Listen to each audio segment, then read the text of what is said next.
Yo, Counter Attack podcast with myself, Daps. Guys, keep liking, subscribing, sharing, all that good stuff. Guys, I was meant to record for you last night, but I was just really tired. So I've come into the studio early doors just so I can get a video up for you this morning. So if you're hearing this on Thursday morning, I'm recording this at Thursday morning. The time right now is 6:26. And I'm incredibly tired. Actually, I'm all right, but I didn't really get a lot of sleep last night. But anyway, that's neither here nor there. What is here or there is the fact that you're getting your content. So also, very quickly, there's people listening to this on audio who probably listened to like a 20-minute podcast the other day. And yeah, that's literally what I've been doing on YouTube. So if you're an audio listener to this and it looks like I'm not putting anything out or whatever, no. I'm going to start putting out my 20-minute videos. Sometimes I do them every 2 days, every day sometimes. But I'm going to start putting them out on audio like I've been saying I'm going to do. So get used to it. And also it's just extra bits of content for you. But yes, guys, obviously it's going to be a very quick one. Another 20-minute one. Not even that maybe. But anyway, we'll see. But I'm trying to think where to start. Let's start with the United match. So shout out everyone with their Fire Stick that can watch 2 games at a time. Can I just say, yeah, on my Fire Stick here, I can literally watch. It's like Gillette Soccer Saturday or like Match of the Day where you can literally have up to four different things on at one time. So I had the Man United match and I had the Arsenal match on yesterday, and Real Madrid. But yeah, and I was watching, and obviously the Man United lost. Man United lost. That's the main thing. Man United lost. But rather than just go straight for the loss, I'm just going to go straight to the big incident in the match yesterday, which was Marcus Rashford getting sent off. And guys, and I've seen the fallout online. I've seen what comments people have been saying about it and blah, blah, blah, blah. But all I'm going to say here is that anyone that's played football at any kind of level will know that that's not a sending off. And I had people like saying, how can you say that it's a sending off? It's reckless. It's it's ill-disciplined and blah, blah, blah. But like I said, if you've played football at any sort of level, you'll know that that's never a sending off. Them things happen all the time. The reason why Marcus Rashford caught him where he did catch him is because he was just looking down, trying to protect the ball. And obviously, if you've never played football, you've never protected the ball before or whatever. But for me, that's not a sending off. I think if you look at even how he plays, even how most people play, in that position when you're trying to protect the ball, you put your foot out between the man and the ball so that the man can't get the ball. Like it's just the basics. So it's never been a sending off. And this is coming from someone that loves seeing United lose, but that was never a sending off. And yeah, Rashford should feel very hard done by that. And this is the problem again when it comes to when you slow things down. Like I said, Marcus Rashford was just trying to protect the ball. But when you slow down the replay and you've gone to the point of contact, you're not going to be able to see what he was trying to do. All you're going to see is the point of contact. And you're not going to see that it was accidental. You're not going to see that in real time it wasn't that bad. It just looks like it's just an ankle breaker. And that's not to say that he didn't catch him. That's not to say that it wouldn't have been a sore one. But it's never been a sending off. And I don't like to see stuff like that because like with VAR, you basically just can't make any sort of tackles. There's not going to be any sort of contact anymore in the game, innit? And I'm not really here for that. So Rashford should feel very hard done by. But in terms of the rest of the game now, listen. And you know what? I don't even think Maguire's one was a penalty. But obviously, in this day and age, with the way VAR is and the handball rules, they're always going to give that. They're always going to give it. But what can you do? Maguire should also feel hard done by. But what I do want to say is that 4 games in, Manchester United are bottom of the group. And when you look at how their season is going, in the Premier League, they're losing left, right and centre. Obviously, they've won last week, but I don't even know how many games they've lost in the league so far. In Champions League, they're losing to Copenhagen, which they shouldn't be. And if I'm being honest, even with 10 players, Man United should not be losing that game. And from front to back, they just look a mess. They look like you know what, you can always score against United, and I feel like teams believe that no matter how high or low the team is, no matter where they ranked, no matter if it's Copenhagen or Galatasaray, if it's Burnley, Man City, no matter what, that you always feel like you can score against United. You always feel like you've got a chance. And even if United are favourites, I don't ever believe that a lot of people, a lot of teams walk in feeling like underdogs. They're feeling like, no, we can get a result here. And it's similar to how people used to play against Arsenal. People used to come up against Arsenal and it just used to be like, we can get a result here. This is the game. You could have a run of 6 games and away to Arsenal or at home to Arsenal, that could be a result for you. And that's the similar time that Manchester United are in. I think I'm not even going to talk about Ten Hag anymore. Here I am talking about Ten Hag. I feel like his time is slowly coming to an end. And if it wasn't for all of the stuff around, the sale of the club and the fact that the media, they don't really get onto him as much as they really should. If it wasn't for all of that, he might have already been gone, because I can't see it continuing like this. I think it's going to get to the point where it goes from, we've lost a couple games, we should be doing better, to, hold on, no, there's actually something really wrong here, and it can't continue, and it shouldn't continue. Do you know what I'm saying? So he needs to do something very quickly to keep himself in that job, if you ask me. But they're just so open at the back. I just always, even when I was watching the Arsenal match and I saw that United were 3-2 up, I never ever thought that Copenhagen wouldn't come back. I knew they would. I knew they would. When they went 3-2 up, I knew Copenhagen would come back. And even when they got it back to 3-3, I knew that Copenhagen would probably score. And what I should have done, if I was a betting man, I should have just lumped a big change on Copenhagen winning the game, because everything about them, everything about United just looks so disjointed. You've got Mason Mount coming on, playing as a forward, and I get that they had a player sent off, but what kind of tactics are those? You got Amrabat, Amrabat just seems like he's just happy to be there. He just seems like he just wants to run around and play for the badge, and he's just happy that he's playing for United. But he just runs around like a headless chicken, giving away fouls, and his position is always off. And I know that might sound harsh, but it's just the way he's been asked to play in this United team, and that's not speaking to his quality, because I actually think he's a good player. But in this United team, everyone just looks like a bad player all of a sudden. I don't know if it's all of a sudden. I don't know if it's just a case of the team just doing really, really badly, but everyone just looks like a bad player. You got Raphael Varane making silly mistakes that we don't associate with Varane. Do you know what I mean? We've got even when Casemiro's plays, he's looking a shadow of himself. We got Mason Mount just looking lost, making Mason Mount looking like he's just forgotten how to play football all of a sudden. You really struggle to see any players of real quality in that team. Even Marcus Rashford, the one that they spoke about, as being the best in the world at one time. Look at him, a shadow of what we know, and you just struggle to see where it will turn around for them.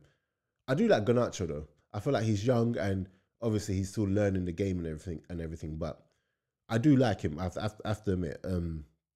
He's very direct. He's always positive on the ball, and he doesn't care about like the form of the team or whatever. He's just gonna play how he wants to play. So I do like him, but and then you got Martial. Oh my gosh.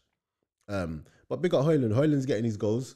I like Højlund a lot, but if Højlund doesn't get the service he needs, yesterday he got some service, but if he doesn't get the service he needs, if he stays in this environment of Manchester United, it's only going to end bad for him. He's only going to end up getting swallowed up and not reaching his potential, because Gary Neville always says that Man United has become a graveyard for players, and you're seeing it. You're actually seeing how when players go there, they don't play anything. Get me? Like, there's no real plan there. McTominay, who was ready to go out the door, has now become some sort of midfield that plays a midfielder that plays further forward to make goals, and some sort of creative. Like, how is McTominay the player that you're relying on to do creative whatever, or to get goals, playing further forward, the player that you also wanted to get rid of? It makes no sense. Do you know what I'm saying? Bruno, biggest false prophet, and I'm going to say that he's got all the quality in the world in regards to his actual ability, but that guy's a false prophet, and I'm not having him. I haven't been having him from when he got here. Yeah, he's the biggest false prophet. I don't know anyone that has the entitlement that he has when it comes to being on the pitch without actually putting in the work and actually showing up. So it's going to be interesting again come this weekend when United play. Who are United even playing? Let me quickly check. Let me check who they're playing. So bear with me. Do this one very quickly.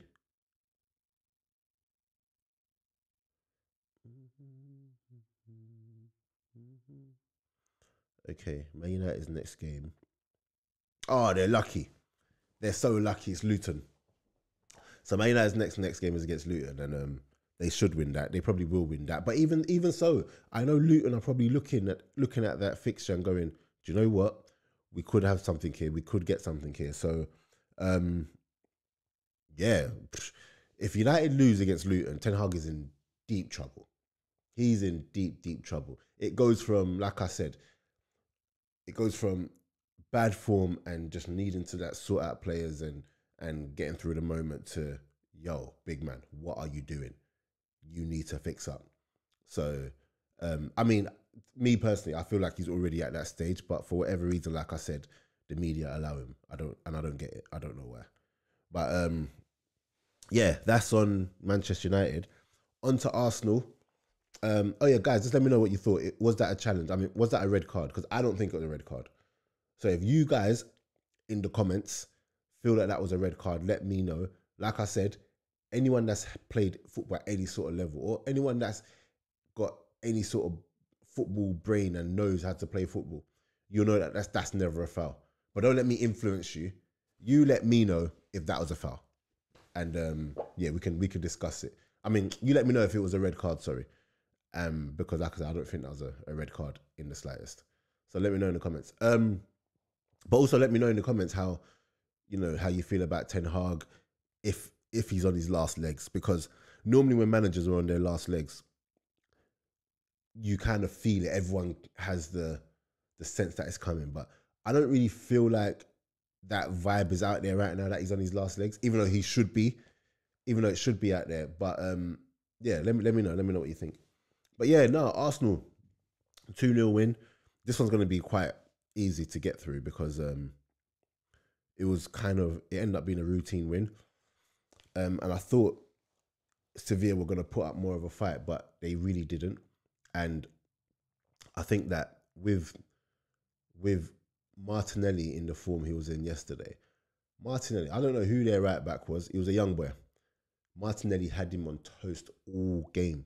Every time he got the ball, he got past him. Every single time. He just didn't know what to do with him. I think that Martinelli is that player where what he's comfortable doing is shooting and getting past people. You see the crossing thing? It's not his thing. But he can work on it. But you could just tell all he wants to do is get past someone and shoot. If he has to cross or set up someone after he's done that, it's not quite there yet. But yeah, he was on form. He was on top form last night and getting past them, getting past his player every single time. He was positive every single time. They couldn't do anything to stop him. And when he's in that kind of form, that's the Martinelli that people look at and be like, oh, this guy is unreal. To be honest, I think Martinelli gives you a 7 most times. Most times he gives you a 7.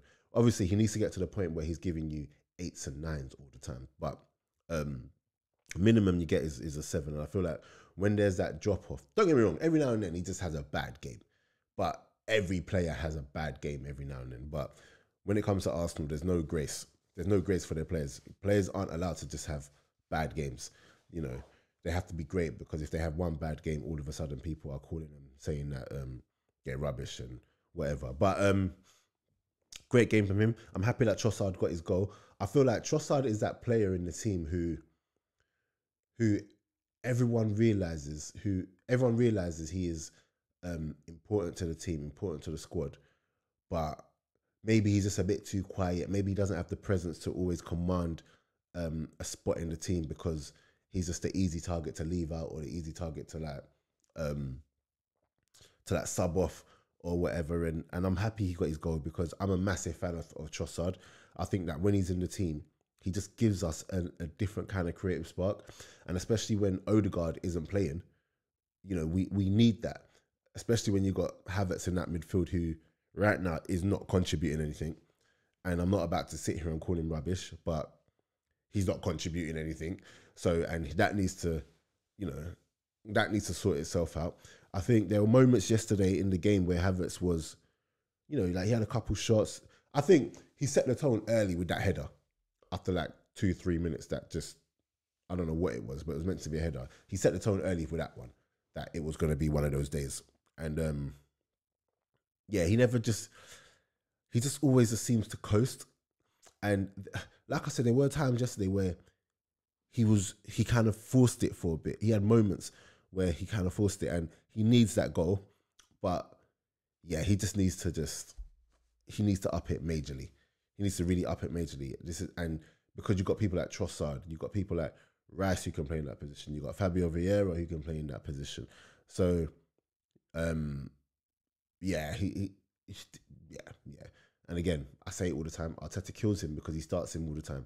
And if you can't continue to keep starting players who are not delivering, do you get what I'm saying? And, you know, there's only so much you can back someone like that who continues to play and isn't putting it up. And it's okay when we win the games.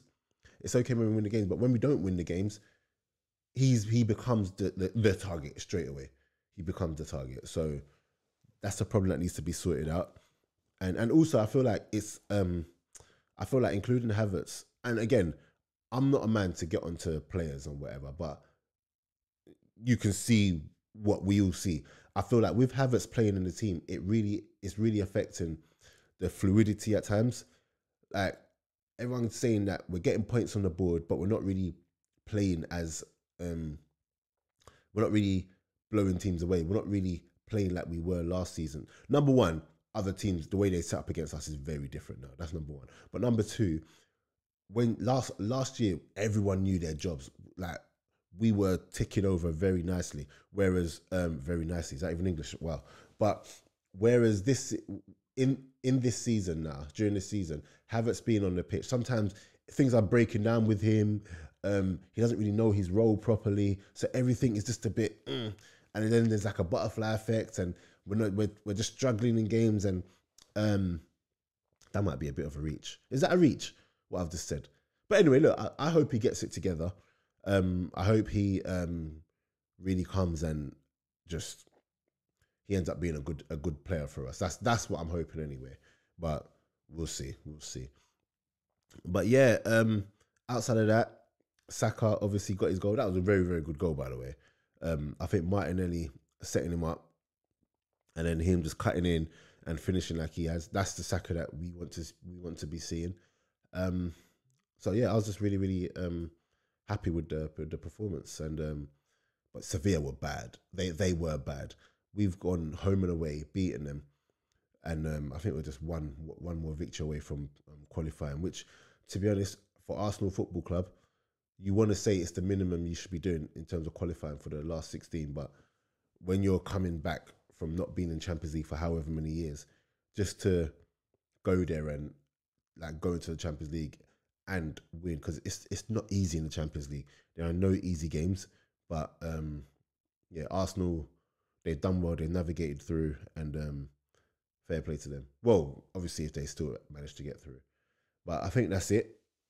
You guys listening on audio, like I said, I'm going to be putting these out every other day.